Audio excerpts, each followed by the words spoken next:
2024 June 6వ తారీఖున ఒక అద్భుతం జరగబోతుంది అంటున్నారు. ఏంటి అద్భుతం? ఆకాశంలో అద్భుతాలు జరుగుతూనే ఉంటాయి. అయితే గ్రహస్థితులు మార్చేది కొన్ని గ్రహస్థితుల వల్ల కొంతమందికి లాభం కలుగుతుంది, కొంతమందికి నష్టం కలుగుతుంది. ఒక్కో రాశి వారికి లాభం కలుగుతుంది, ఒక్కో రాశికి నష్టం జరుగుతుంది. అయితే కొన్ని గ్రహస్థితుల ద్వారా ప్రకృతి విభక్తులు ఏర్పడతాయి. అలాంటప్పుడు ఏర్పడుతూ ఉంటాయి. వాటిని పంచ పంచగ్రహణ కూటమి అంటారు. వాటిని పంచగ్రహణ కూటమి అంటారు. గురుగ్రహంతో కలిసిన కాంబినేషన్లో గురువు శుక్రుడు కలిసి వచ్చినప్పుడు ఇది కేవలం జూన్లో మాత్రమే వస్తుంది. గురుడు శుక్రుడు కలిసినది ఈ జూన్ నెలలో మాత్రమే వస్తుంది. మళ్ళీ రాదది. అలాంటిది వచ్చినప్పుడు ప్రకృతి విపత్తులు సంభవిస్తాయి. దానివల్ల విపరీతమైన మార్పులు వస్తాయి. జూన్ 6వ తారీఖున 2024 జూన్ 6వ తారీఖున పంచగ్రహణ కూటమి రాబోతుంది. వృషభ రాశిలో సూర్యుడు ఉంటాడు. సూర్యుడిని ఆనుకొని గురుగ్రహము శుక్రగ్రహాలు ఆనుకొని ఉంటాయి. ఆకాశంలో మనకు ఒక అద్భుతం కనిపిస్తుంది. ఈ గ్రహం కలయిక వల్ల జూన్ 2వ తారీఖు నుంచి కనిపిస్తాయి. 6వ తారీఖు పూర్తిగా కనిపిస్తాయని పండితులు చెబుతున్నారు. 6వ తారీఖున 4 గంటలకు లేచి తూర్పు వంక చూడండి. ఇది జూన్ 13, 14వ తారీఖు దాకా ఉంటుంది. ఆ తరువాత కొంచెంగా గ్రహాలన్నీ దూరం అవుతాయి. ఈ నెలంతా కనిపిస్తాయి, ఈ జూన్ నెలంతా. కానీ దూరంగా జరుగుతాయి. కానీ 6వ తారీఖున మాత్రం కలిసి గ్రహాలన్నీ కనిపిస్తాయి. ఆకాశంలో తప్పకుండా చూడండి. 4 గంటలకి తప్పకుండా చూడండి. జూను 6 అనేది గ్రేటింగ్గా 20, 19, 14 వచ్చింది. ఇది కానీ మళ్ళీ 2024లో అదే కాంబినేషన్లో వచ్చింది. కానీ అప్పుడు ప్రకృతి వైఫల్యాలు చాలా జరిగాయి. కానీ అప్పుడు మిథున రాశిలో వచ్చాయి. కానీ ఇప్పుడు కొన్ని జరగబోతున్నాయి. కానీ ఇప్పుడు వృషభ రాశిలో వచ్చింది. కానీ ఇప్పుడు కూడా కొన్ని ప్రకృతి వైఫల్యాలు జరుగుతాయి.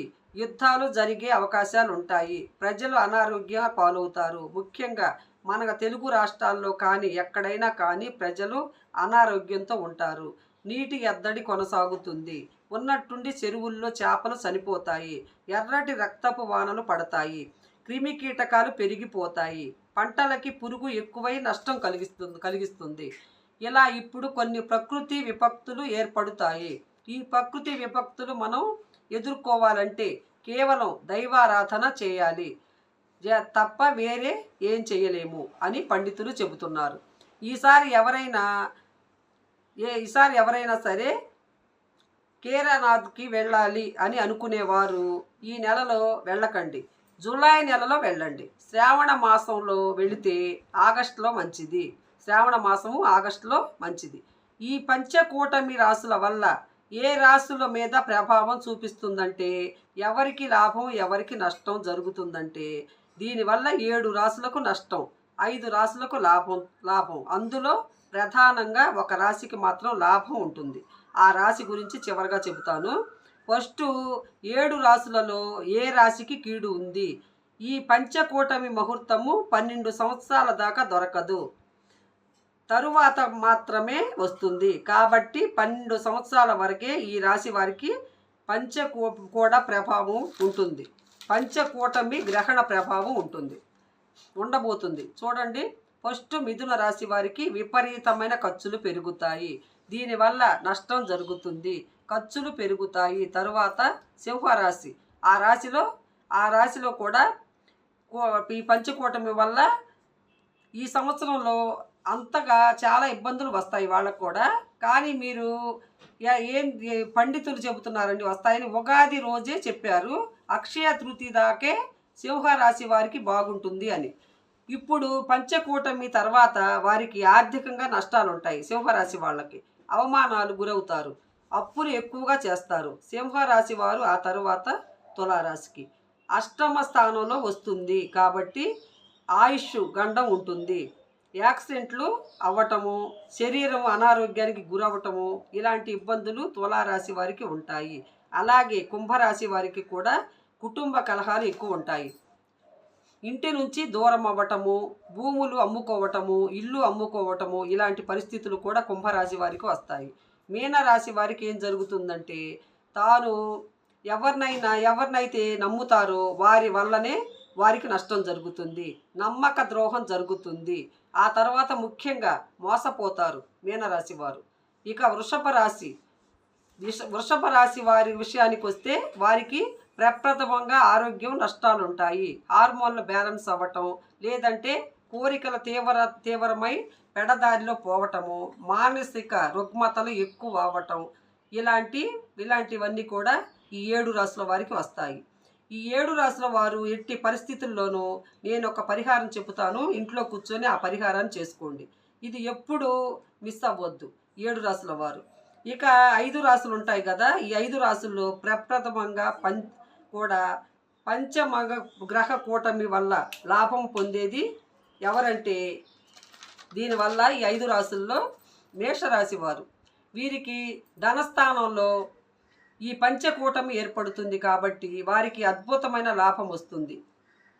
ఈ సంవత్సరంలో మర్చిపోలేనంత లాభం కలుగుతుంది. అది ఎవరికంటే 25 సంవత్సరాల నుండి మొదలు 45 సంవత్సరాలు ఉన్న వాళ్ళకి, ఈ యువకులకు వాళ్లకు బాగా కలిసి వస్తుంది. తరువాత కర్కాటక రాశి, వీళ్ళకి సౌభాగ్య యోగ సిద్ధి ఉంటుంది. ఈ సంవత్సరము ఈ పంచకూటమి వీళ్ళకి ఎంతో అద్భుతంగా కలిసి వస్తుంది. లాభం కూడా కలుగుతుంది. సంపాదించింది 12 సంవత్సరాల దాకా ఉంటుంది. నష్టం కూడా అంతే. ఈ సంవత్సరము మీది లాభమా నష్టమా అనేది ఈ సంవత్సరంలోనే ఉంటుంది. ఉదాహరణకి ఒక ల్యాండ్ తీసుకున్నారనుకోండి, ఇది 12 సంవత్సరాలకి 12 రెట్లు లాభం పెరుగుతుంది. అలా అదృష్టం రాబోతుంది. మేష రాశి వారికి లాభం ఉంటుంది. కర్కాట రాశి వారికి సౌభాగ్య యోగ సిద్ధి ఉంటుంది. ఈ సంవత్సరం నెంబర్ 1లో ఉంది కర్కాటక రాశి. తరువాత కన్యా రాశి, వీళ్ళకి 3వ స్థానంలో వీళ్ళకి కూడా చాలా అద్భుతంగా ఉంది. వీళ్ళు కూడా బాగా సంపాదించుకుంటారు. కానీ కన్యా రాశి వారికి ఈ యొక్క పంచగ్రహ కూటమి కన్యాస్థానంలో వస్తుంది. పక్కన రాహు ఉన్నాడు కాబట్టి వీళ్ళకి అనారోగ్య సమస్యలు వస్తాయి. అనారోగ్యం కూడా జాగ్రత్త పడితే కన్యా రాశి వారికి అద్భుతమైన లాభం కలుగుతుంది, అనారోగ్యం రాకుండా జాగ్రత్త పడితే. ఆ తరువాత వృశ్చిక రాశి వారికి కూడా ఇది ఉంటుంది, యోగ సిద్ధి కలిగిస్తుంది. ఆకర్షణ అంటే వాళ్ళకి ఆకర్షణతో ఏదైనా సరే యోగ సిద్ధి కలిగిస్తుంది. ఆకర్షణ అంటే వాళ్ళు ఎక్కడికి వెళ్ళినా కూడా వాళ్ళ ఆకర్షణతో పనులు జరిగిపోతాయి. అందరూ తనకి ఎస్ అనే చెప్పేస్తారు. అలా వృశ్చిక రాశి వారికి అద్భుతంగా ఉంటుంది. వారికి రాజయోగం ఉంది. మకర రాశి వారికి ఏంటంటే విద్యాయోగం, రాజయోగం ఇలాంటివన్నీ మకర రాశి వారికి ఉంది. ఈ 5 రాశుల వారికి ఆ రాజయోగం ఉంది, శక్తి ఉంది. ఈ 7 రాశుల వారు ఎటువంటి పరిహారం చేయాలంటే, అమావాస్య పంచగ్రహ కూటమి వస్తుంది.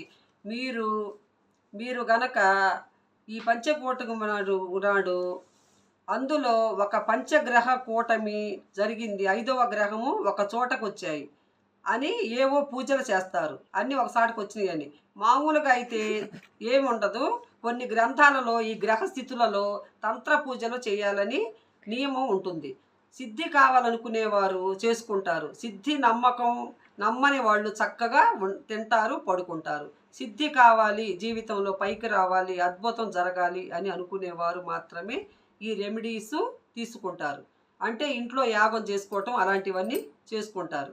కమ్మగా తిని పడుకుంటారు. ఒక్కొక్కళ్ళు ఉద్యోగానికి వెళతారు. నాకేంటి ఈ గ్రహాలతో సంబంధం లేదు, ఏటితో లేదు, ఇవి నేను నమ్మను అని అనుకునేవారు హ్యాపీగా తిని పడుకోండి. ఆ రోజు అమావాస్య ఉంటుంది. మీకే సంబంధం ఉండదు. జీవితంలో ఏదైనా సాధించాలి అనుకునేవారు ఏమీ సాధించద్దు. మాకు ఇలాంటి వాటిని మేము నమ్మము, ఇంత తిన్నామా పడుకున్నామా లేచామా అనుకునే వారికి ఏ గ్రహాలు ఏమీ చెయ్యవు. కాకపోతే చీమ కుడుతుంది, తేలు కుడుతుంది, అంత తప్ప ఏమి చేయవు. అంతే, పెద్దగా ఏం జరగవు. ఎవరైతే రిస్క్ తీసుకుంటారో వారికే ఏవైనా యోగిస్తాయి.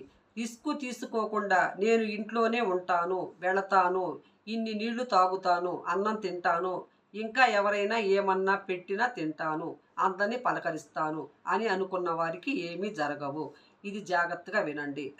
ఈ పంచమి గ్రహ కూటమి ముహూర్తం వస్తుందో ఆ రోజు శ్రీచక్ర మండల పరివేష్టిత యోగం చేస్తారు.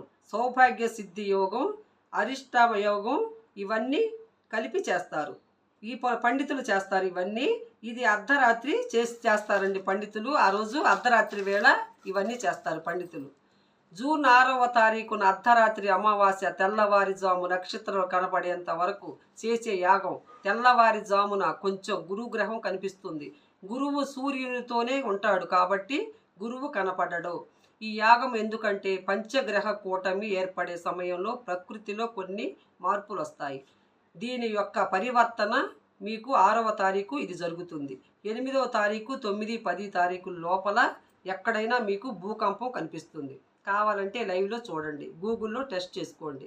మన భారతదేశంలో అయితే అస్సాము, కేదార్నాథ్, అటు ఈశాన్య ప్రాంతాల్లో, హిమాచల ప్రాంతాల్లో మాత్రమే మన భారతదేశం ఉంటుంది. మనకి అంత పెద్దగా ఉండవు కాబట్టి కంగారు పడకండి. కానీ సముద్ర తీర ప్రాంతాల్లో, దగ్గర ప్రాంతాల్లో మాత్రం భూకంపాలు ఉంటాయి. జపాన్లో అగ్ని ప్రమాదాలు జరుగుతాయి. ప్రజలు ఈ 3 నెలలు ఈ పంచకూటమి అయ్యేదాకా ఆరోగ్య విషయంలో చాలా జాగ్రత్త పడండి. ఎక్కడ పడితే అక్కడ తినకండి. మీకు పర్వాలేదు, ఎక్కడ శుచి శుభ్రత ఉంటుంది అని మీ కంటికి అనిపిస్తే బయట భోజనం చేయండి. విపత్తులు ఎదురవుతాయి, రోగాలు వస్తాయి. చేపలు, గొర్రెలకి, మేకలు, కోళ్ళకి వీటికి భయంకరమైన రోగాలు అంటుకుంటాయి. మీరు ఆ సమయంలో మాంసాహారం తిన్నట్టయితే ఆ రోగం మీకు అంటుకుంటుంది. ఇలాంటి విపత్తులు రాబోయే కాలం జూను, జూలై, ఆగస్టు, మే. జూను, జూలై ఈ 2 నెలలు చాలా జాగ్రత్తగా ఉండండి. అందులోనూ జూన్ నెల 2వ తారీఖు నుండి 14వ తారీఖు దాకా చాలా జాగ్రత్తగా ఉండండి. అంటే ఈ నెల నుంచి 14వ తారీఖు దాకా ఇది ఎఫెక్ట్ ఉంటుంది. అందరూ ఆరోగ్యం పట్ల అప్రమత్తంగా ఉండండి. ఈ 14 రోజులు బయట ఎక్కడ తినకండి, ఇంట్లోనే చేసుకోండి. మాంసం అంటే దమ్ బిర్యానీ అంటారు. దాని లోపల ఏం వేశాడో, ఎన్ని రోజులు మురగబెట్టాడో, అది ఫ్రిడ్జ్లో ఎన్ని రోజులు ఉంటుందో నీకు తెలుసా? అది తీసుకొచ్చే ముందు ఎట్టి మసాలా చల్లేసి కారం ఉప్పు పట్టిస్తే తినేస్తారు. అలా కాదు, ఈ 14 రోజులు నాన్ వెజ్ తినకండి. ఎందుకంటే ఈ గ్రహస్థితి సూర్యుడు మన శరీరం అస్థికారకుడు అవుతాడు. మన శరీరం నుంచి ఆరోగ్యాన్ని ఇచ్చేవాడు సూర్యుడు, ఔషధాలు ఇచ్చేవాడు చంద్రుడు. సూర్యుడు, చంద్రుడు ఒకే కక్ష లోపలికి వస్తారు. అదేవిధంగా మనకి ఆర్థికంగా మన శరీరంలో ముఖ్యంగా ఫ్లాట్ కానివ్వండి, లివర్కి సంబంధించిన గురుగ్రహం ఉంటుంది. శుక్రుడు కూడా శరీరంలో సంతాన ఉత్పత్తి సంబంధించిన హార్మోన్లకు కారకుడవుతాడు. శుక్రుడు కూడా అస్తమస్తంగా పొందుతాడు. కాబట్టి జూన్ 2వ తారీఖు నుంచి జూను 14వ తారీఖు వరకు సంతానం కావాలనుకునేవారు కలవకూడదు. భార్యాభర్తలు సంతానం గురించి ప్రయత్నం అస్సలు చేయకండి. ఆ సమయంలో కలిస్తే గనుక ముఖ్యంగా అంగవైకల్యంతో కళ్ళు కనపడకుండా, లేకపోతే మగతనం లేకుండా, లేకపోతే ఆడతనం లేకుండా పిల్లలు పుడతారు. చాలా జాగ్రత్తగా ఉండండి. ఎందుకంటే శుక్రుడు గ్రహస్థితిలో శుక్రుడు బాగా లేనప్పుడు కనుక మీరు కలిస్తే అనారోగ్యకరమైన సంతానం కలుగుతుంది. వాళ్ళని మీరు జీవితాంతం భరించాలి. కాబట్టి జూన్ 2వ తారీఖు నుండి 14వ తారీఖు దాకా కంట్రోల్లో ఉండండి, జాగ్రత్త పడండి. ఇది ఎంత దూరంగా ఉంటే అంత మంచిది. తర్వాత గ్రహం బుధ గ్రహం అంటే విద్యాకారకుడైన స్కిన్కి సంబంధించినది బుధ గ్రహం అవుతుంది. కనుక ఈ సమయంలో చాలా జాగ్రత్తగా ఉండాలి. ఆహార పదార్థాల విషయంలో కానీ ఈ సమయంలో క్రిమి కీటకాలు ఎక్కువగా ఎక్కువ వస్తాయి. జూన్ 12వ తారీఖు నుంచి 2వ తారీఖు నుంచి 14వ తారీఖు వరకు హైదరాబాదులో ఉండేవారికి కానీ, పల్లెటూరులో ఉండేవారికి కానీ ఈగలు ఎక్కువగా ఉంటాయి. ఈ ఈగల వల్ల అంటువ్యాధులు ఎక్కువగా వస్తాయి. కాబట్టి నీళ్లను చాలా జాగ్రత్తగా కాపాడుకోండి. కాచి చల్లార్చి ఫిల్టర్ చేసిన నీళ్ళనే తాగండి. ఆరోగ్యంగా ఉండండి. ఇవి విపత్తులు అనేవి ఉన్నాయి. జూన్ నుంచి ఆగస్టు దాకా ఇది రోగకాలము. ఇక విపరీతంగా రాజయోగం ఉన్న ఒక రాశి గురించి చెప్పుకుందాము. అది కర్కాటక రాశి. కర్కాటక రాశి వారికి విపరీతంగా రాజయోగం ఉంది. కానీ కర్కాటక రాశి వారు ఏం చేయాలంటే పెన్ను పేపర్ తీసుకొని కూర్చోండి. గత 3 ఏళ్ల నుంచి వారి జీవితంలో ఏ వ్యక్తుల వల్ల వారి జీవితం నాశనం అయ్యింది, ఏ వ్యక్తుల వల్ల వారి జీవితం ముందుకెళ్ళటం లేదు, ఏ వ్యక్తులు సహాయం చేస్తున్నారు, వాళ్ళ పేర్లన్నీ కరెక్ట్గా రాసుకోవాలి. ఎవరిని దూరం పెట్టాలి, ఎవరిని దగ్గర చేసుకోవాలి. వీళ్ళకి ఏంటంటే సింపుల్గా చెప్పాలంటే, మీరు ఫ్లైట్ ఎక్కబోతున్నారు. ఎక్కేటప్పుడు మీకు కత్తెర అంటే ఇష్టం, కారం పొడి అంటే ఇష్టం. అలాగే ఒక లైసెన్స్ గన్ను కూడా చాలా ఇష్టం మీకు. ఇవన్నీ తీసుకొని ఫ్లాట్ ఎక్కాలంటే ఎక్కనిస్తారా, ఆపేస్తారా? మీరు వాళ్ళకేం చెప్పాలంటే, మేము ఇవన్నీ తీసుకొని వెళ్తాము, ఎక్కుతామని చెబుతారు. చెబితే వాళ్ళు ఏమంటారు, మేడం ఇవన్నీ మీరు బయట పెట్టేసి ఎక్కండి, లేకపోతే ఎవరికైనా ఇచ్చేసి వెళ్ళండి, అంతేగాని మేము దాటిని ఒప్పుకోము, అవి తీసుకొని ఎక్కడానికి ఒప్పుకోము అని అంటారు. కానీ మీరేమంటారు, లేదు లేదు ఇవన్నీ నా దగ్గరే ఉండాలి, కాదంటే నీ ఫ్లైట్ ఎక్కటమైనా మిస్ చేసుకుంటాను, వీటిని మాత్రం వదలను, కారపొడి వదలను, కత్తెర వదలను అంటే కష్టం కదా. కాబట్టి కారపొడి కత్తెర వదలాల్సిందే. అలాగే కర్కాటక రాశి వారికి అష్టమ స్థానంలో శని ఉంది. అష్టమ శని అంటే కారం పొడి. తర్వాత 9వ స్థానంలో రాహు ఉన్నాడు, అదేంటంటే కత్తెర లాంటిది. తర్వాత 3వ స్థానంలో కేతు ఉన్నాడు. ఈ 3 గ్రహాలు సరిగ్గా లేవు, కానీ మిగతా గ్రహాలు బాగానే ఉన్నాయి. ఈ కారపొడి కత్తెర అంటే అర్థం ఏంటంటే అహంకారము, ద్వేషము. ఈ రాగద్వేషాలు కర్కాటక ఆశ్లేష నక్షత్రంలో వీళ్ళకి విపరీతమైన జ్ఞాపక శక్తి. వీళ్ళు ఎవరి మీద కక్ష పెట్టుకుంటే వదలరు అంత తేలిగ్గా. ఆ కక్ష అలానే పెట్టుకుని ఉంటారు. కానీ రాజయోగం రావాలంటే కక్ష, కార్పణ్యం, రాగద్వేషాలు, ఇగో, అహంకారం వీటిని వదులుకుంటే అన్నీ వస్తాయి. అందుకే కర్కాటక రాశి వారు డిప్లొమెంట్ అయిన మనుషులు. అందులో పుష్యమి ఆశ్లేషం ఈ 2 భయంకరమైన నక్షత్రాలు. పుష్యమి వాళ్ళు ఎక్కడ లేని దుఃఖాన్ని తెచ్చిపెట్టుకుంటారు. ఆశ్లేషం ఉన్న వాళ్ళు గతాన్ని అస్సలు మర్చిపోరు, గతాన్ని పట్టుకొని వదలరు. దేనికి దానికి లెక్కలు చూసుకోవాలి తప్ప ముందుకెళ్ళరు. వీళ్ళు వెళ్ళేసరికి ముందు లెక్కలన్నీ తారుమారైపోతాయి. వీళ్ళు మార్చుకొని వెళ్ళేసరికి ముందు చూసుకున్న లెక్కలన్నీ తారుమారైపోతాయి. కాబట్టి నేనేం చెబుతున్నానంటే, కర్కాటక రాశి వారు ఎవరైనా సరే మీ జీవితంలో మార్పు అనేది రావాలి అంటే, ఇక ఇదే నా జీవితం అని అనుకోకుండా ఈ జీవితంలో మార్పు అనేది రావాలి అని అనుకుంటే మాత్రం జీవితంలో మారాలి, దైవాన్ని నమ్మాలి అని అనుకోవాలి. గురుగ్రహం, బుధగ్రహం, శుక్రగ్రహం ఈ 3 గ్రహాలు, తద్వారా సూర్యుడు, చంద్రుడు, ఈ 5 గ్రహాలు కలిసిన ముహూర్తం 14వ తారీఖు వరకే రాజయోగం ఉంది వీళ్ళకి. జూన్ 6వ తారీఖున ఎవరైతే పుడతారో జాతకం చూపించుకోండి. ఎందుకంటే వాళ్ళు యోగ జాతకులు అయితే దేశాన్ని అమ్ముతారు లేదా దేశాన్ని ఏలతారు. వారు లోక కంటకులు అవుతారు. జూన్ 6వ తారీఖు పుట్టిన వాళ్ళు భయంకరమైన దొంగలు కూడా అవుతారు, లేదంటే దేశాన్ని పాలించే నాయకులు కూడా అవుతారు. జూన్ 6 ఇది కూటమి, చక్ర కూటమి కనుక ఈ పంచగ్రహ కూటమి రోజు పుట్టిన వాళ్ళు దివ్యశక్తులు మాత్రము వాళ్ళకి పక్కా గ్యారంటీగా వస్తాయి. దివ్యశక్తులు ఉంటాయి ఆ రోజు పుట్టిన వాళ్ళకి, దైవశక్తి కూడా ఉంటుంది. జూన్ 6 ఎవరు పుడతారో తెలియదు, కానీ వాళ్ళు ఎంతో అదృష్టవంతులు అవుతారు. జూన్ 6 కనుక పుట్టిన వారు కనుక ఉంటే వెంటనే పండితులకి చూపించుకోండి. జూన్ 6 నుంచి 14 దాకా మాత్రం జాగ్రత్తగా ఉండండి. ఇప్పుడు అందరూ చెప్పుకుంటున్నారండి, పండితులు అందరూ కలిసి ఆకాశంలో ఇప్పుడు నేను చెప్పినవన్నీ ఏర్పడి చూసి ఆ 4 గంటలకు చూడండి, మీకే నక్షత్రాలు ఆగిపోయే టైంలో మీకు కనపడతాయండి ఆకాశంలో. ఇవన్నీ చూడండి, చూసి నక్షత్రం 7 రాశుల వారు ఏం చేయాలో, 5 రాశుల వారు ఏం చేయాలో, కర్కాటక రాశి వాళ్ళు ఎలా మారాలో అవన్నీ దాంట్లో చెప్పానండి. ఇంకొకసారి వీడియో వినండి, అర్థం కాకపోతే మీకు తెలియనివి నేను మర్చిపోయినవి కూడా మీకు అర్థమవుతాయి. ఒక్కసారి వీడియో చూడండి, అన్నీ మీకు తెలుస్తాయి. వీడియో నచ్చితే లైక్ చేసి సబ్స్క్రైబ్ చేసుకోండి. బాయ్.